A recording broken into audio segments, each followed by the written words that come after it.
నమస్కారం, welcome to I dream. నేను మీ విజేత. ప్రస్తుతం మనతో పాటు ఉన్నారు ప్రముఖ ఆధ్యాత్మికవేత్త డాక్టర్ అనంతలక్ష్మి అమ్మగారు. ఇప్పుడు అమ్మతో మాట్లాడి మన సందేహాలన్నింటినీ నివృత్తి చేసుకుందాం, మరిన్ని మంచి మంచి విషయాలు అడిగి తెలుసుకుందాం.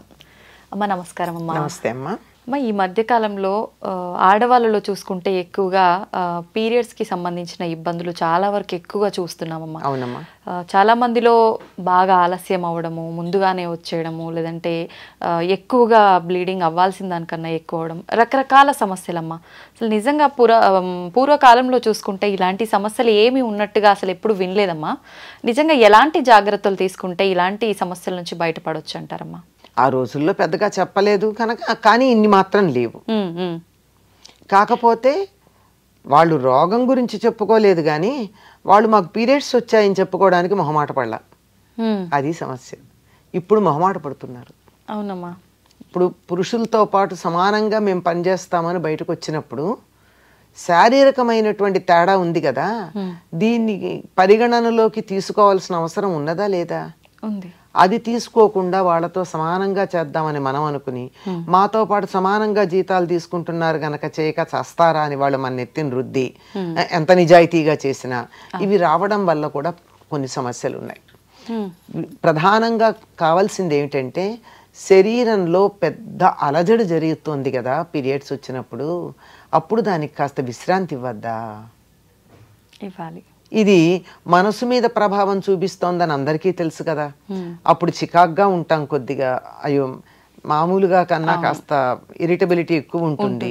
కార్పొరేట్ ఆఫీసుల్లో కూడా చాలా బాగా అనుకుంటూ ఉంటారు, అమ్మాయి ఎందుకు వాళ్ళ అనవసరంగా చికాకు పడుతుంది, మేబీ షీఈస్ డౌన్ అని మాట్లాడుకుంటూ ఉంటారు. అంత ఇదిగా ప్రవర్తనలో తేడా తెలుస్తోంది మనం చెప్పకపోయినా. దానికి చెప్పుకుని హాయిగా ఆరోగ్యంగా ఉండొచ్చు కదా అని నేను అంటాను. ఎందుకా మొహమాటం? ఇక్కడి నుంచి మొదలవుతోంది. అసలు ఇది కూడా సహజమైందే కదా, ప్రకృతిలో భాగమే కదా. దీన్ని మనం దూరంగా ఎందుకు ఉంచాలి అనేటటువంటిది ఫస్ట్ టైం మెచ్యూర్ అయినప్పుడు మొదలవుతోంది కదా. అక్కడ మొదలయ్యి మమ్మల్ని విడిగా ఎందుకు కూర్చోబెడతారు, మేము నలుగురితోనే ఉంటాం, స్కూల్కి వెళ్ళిపోతామని వెళ్ళిపోయిన పిల్లలు కూడా ఉన్నారు ఫస్ట్ టైం మెచ్యూర్ అయినప్పుడు కూడా. We take care and we go అని. కానీ అది తర్వాత ఎంత ఎఫెక్ట్ ఇస్తుంది అన్నది వాళ్ళకి అర్థం కావట్లే. అప్పుడు శరీరంలో పెద్దగా మార్పు వచ్చినప్పుడు ఆ మార్పుని తట్టుకోవడానికి శరీరానికి కొంత విశ్రాంతిని ఇవ్వాలి కదా. అలా ఇవ్వడానికి మన వాళ్ళు అమ్మాయిని దూరంగా కూర్చోబెడతారు, ఏం పని చెప్పరు. ఒక 10 రోజుల పాటు అమ్మాయి చేత ఏ పని చేయించరు కదా. అవునమ్మా. 11 రోజులు అయ్యే వరకు ఏ పని చేయించరు, ఎందుకంటే ఆరోగ్యంగా ఉండాలి అని. పైగా ఆహార నియమాలు పాటిస్తారు. ఇప్పుడు అది పాటించట్లేదు కదా. ఈ ఆహార నియమాలు పాటించి ఈ కాస్త అప్పుడు శ్రమ పడకుండా ఉండడం అన్నది మొదటి నుంచి అలవాటు చేసినట్టయితే ఆ 3 రోజులో 4 రోజులో ఈ రకాలైనటువంటి ఇబ్బందులు రావు. ఎటువంటి ఆహార నియమాలు పాటించాలి? అప్పుడు మొదటిసారి అయినప్పుడు మాత్రం ఉప్పు కారం పులుపు లేనటువంటి ఆహారం పెట్టాలమ్మా. ఇప్పటికి కూడా డిస్టర్బెన్స్ ఉన్నటువంటి వాళ్ళకి ఆ పీరియడ్స్ టైంలో డైజెషన్ కూడా తేడా వస్తుంది. రెండు కలిపి ఉంటాయి. అంటే దీనికి దానికి సంబంధం ఉందని అర్థమవుతోంది కదా. కనుక ఇది కరెక్ట్ చేయడం చాలా తేలిక డైజెషన్. కనుక దీన్ని సర్దుకుందాం, అప్పుడు అది కూడా సర్దుబాటు అవుతుంది.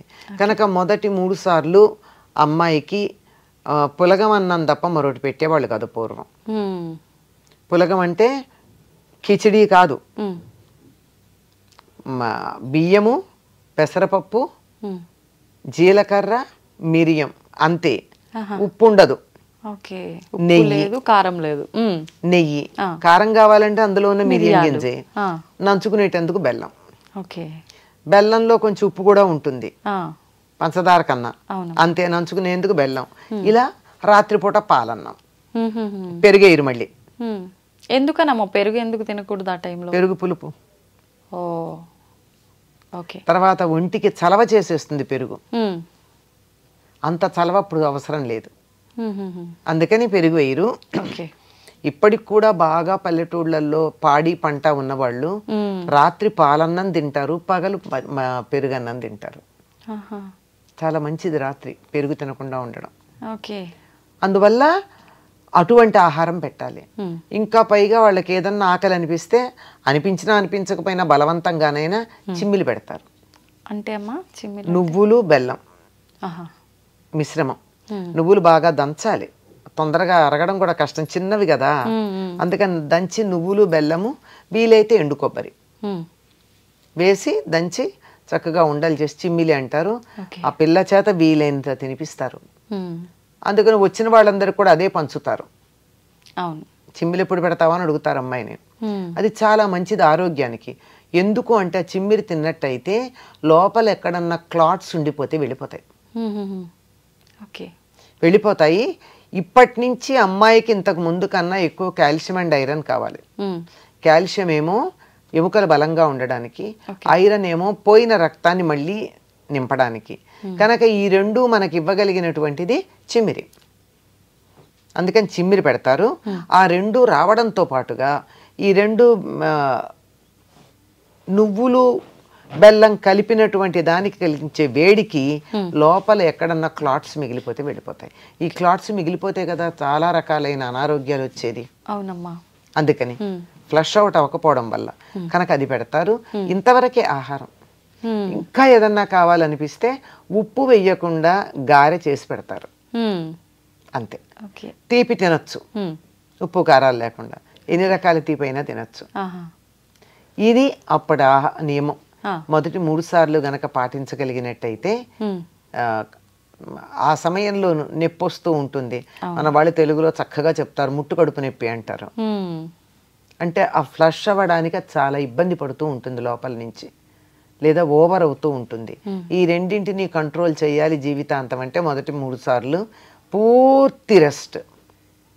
డాక్టర్ల పరిభాషలో చెప్పాలంటే బెడ్ రెస్ట్ లాంటిది. అంటే ఏ పని చేయకూడదు, అలా విశ్రాంతిగా కూర్చోవాలి. ఈ ఆహారం తీసుకుంటే చాలా వరకు ఆరోగ్యంగా ఉంటుంది. నేను పేరు మర్చిపోయాను కానీ ఫ్యూచర్లో ఎప్పుడూ కూడా ఆడపిల్లలకి టెటనస్ ఇంజెక్షన్ అవసరం లేకుండా ఉండడానికి ఒక ఇంజెక్షన్ ఇస్తారమ్మా. చాలామందికి తెలియదు ఆ సంగతి. మెచ్యూర్ అయినటువంటి 6 నెలల లోపల ఇవ్వాలి. తర్వాత 2 ఏళ్లకో ఎంతకో మళ్ళీ ఇవ్వాలి. ఆ తర్వాత ఇంకొకసారి ఇవ్వాలి. అలా ఇచ్చినట్టయితే లైఫ్లో ఆడపిల్లకి మళ్ళీ టెటనస్ తీసుకోవాల్సిన అవసరం రాదని. Please consult a good gynaecologist, అప్పుడు బాగా తెలుస్తుందా. పేరు మర్చిపోయాను ఆ ఇంజెక్షన్ పేరు. అది గనక అలా ఇచ్చినట్టయితే వాళ్ళకి లైఫ్ లాంగ్ టెటనస్ అవసరం రాదు. అట్లా. ఎందుకంటే చాలా సందర్భాల్లో ఆడవాళ్ళకి చాలా అవసరమా, వంట చేస్తూ చేస్తూ కత్తి తగులుతుంది, ఇంకో పని చేస్తుంటే ఏదో తగులుతుంది, తర్వాత డెలివరీస్ అని అదని ఇదని ఏదో రకాలు టెటనస్ తీసుకోవాల్సిన సందర్భాలు చాలా వస్తాయి. ఇన్నిసార్లు తీసుకోవాల్సిన పని లేకుండా ఒకటి ఉంటుంది. ఇది ఆ సమయంలో శారీరకంగా మానసికంగా విశ్రాంతి తీసుకుంటూ సాత్విక ఆహారం తీసుకుంటూ గనక ఉన్నట్టయితే 100% వరకు మనం ఈ సమయంలో వచ్చే కడుపు నొప్పులు ఇబ్బందులు అధిగమించవచ్చు. 100% జాగ్రత్తలు తీసుకుంటే 90% అని చెప్తున్నా. మిగిలిన 10 ఎలాగో రకరకాల తేడాలు ఉండనే ఉంటాయి. సహజంగా ఉండేవి, ఇతర అనారోగ్యాల వల్ల వచ్చేవి, ఇంకా వేరే సమస్యల వల్ల వచ్చేవి తేడాలు ఉంటాయి. వాటికి సంబంధించి జాగ్రత్తలు మాత్రం తీసుకోవాలి. ప్రధానంగా విశ్రాంతి, శారీరక మానసిక విశ్రాంతి అవసరం ఆ 3 రోజులు. చెప్పండి ఓపెన్గా, నాకు శరీరం సహకరించదు, నేను బరువైన పనులు చెయ్యను, I will compensate later on, but ఇప్పుడు మాత్రం నేను తేలిగ్గా చేస్తానని చెప్పగలిగిన ధైర్యం ఉన్నప్పుడు ఆడపిల్లలు మగవాళ్ళతో సమానంగా ఉద్యోగం చేయొచ్చమ్మా. అది చెప్పలేరు, వాళ్ళతో కలిసి సమానంగా చేద్దాం అనుకుంటారు. 30 ఏళ్లకే హిస్టెక్టమీలకు పెడుతున్నారు, అబార్షన్లు అవుతున్నాయి, ప్రెగ్నెన్సీ రావడం లేట్ అవుతోంది, విపరీతంగా ఫైబ్రాయిడ్లు అవి వాటితో నానా అవస్థ పడుతున్నారు.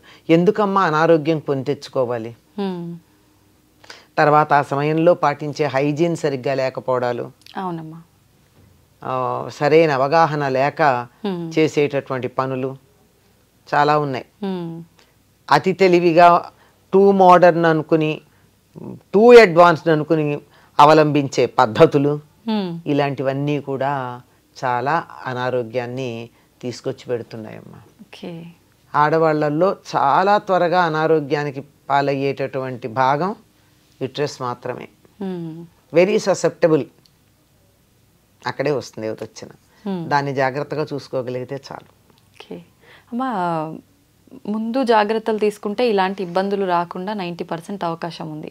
కానీ అప్పుడు తీసుకున్నాం తీసుకోలేదు ఏం తెలియదు. ఇప్పుడు చాలామంది నీరసం అయిపోవడము, కడుపులో నొప్పితో ఇబ్బంది పడడము, నిజంగా పెయిన్ వచ్చినప్పుడు సరిగ్గా ఫుడ్ తీసుకోరు, ఆ 2 days పడుకుంటారు, నరకం.